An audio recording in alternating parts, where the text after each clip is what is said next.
D'abord, je tiens à saluer le geste du peuple malien, ou j'allais dire des dirigeants maliens qui ont, de façon diplomatique,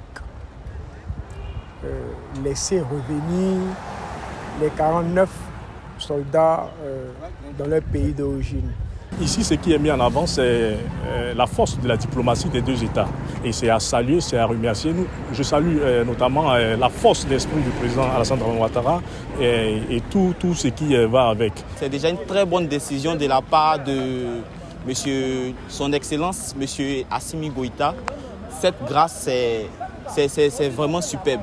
Et je pense réellement que cette grâce que ce président a fait aux 46 soldats pourra encore renforcer davantage les liens entre la Côte d'Ivoire et le Mali. Bon, pour les relations diplomatiques entre les deux pays, je remercie le président togolais pour tout ce qu'il a fait.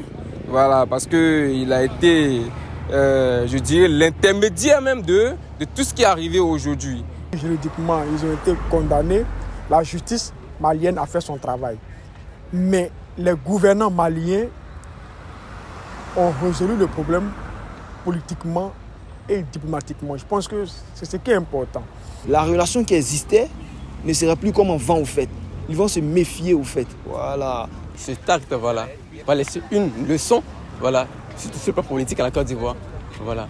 De sorte que dans les jours à venir ou même les années à venir, la gestion militaire et politique dans l'Afrique puisse connaître, voilà, un succès à tout niveau. Nous avons été tous témoins. Il y a eu beaucoup de balais diplomatiques, beaucoup de tractations de part et d'autre.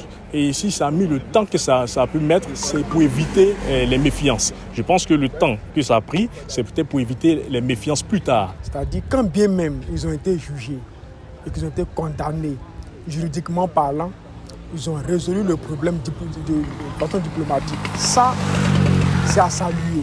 La décision qui avait été prise auparavant, c'était une décision, je pourrais dire, sur un coup de tête.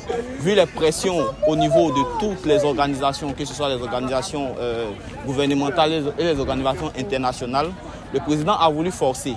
Et voici aujourd'hui qu'il est revenu sur la bonne décision qui renoue les liens entre la Côte d'Ivoire et le Mali. Donc c'est vraiment une très bonne décision prise par le président Assimi Goïta. Il y aura désormais beaucoup de sérénité par les deux pays, par les deux États, et aussi assez de respect mutuel.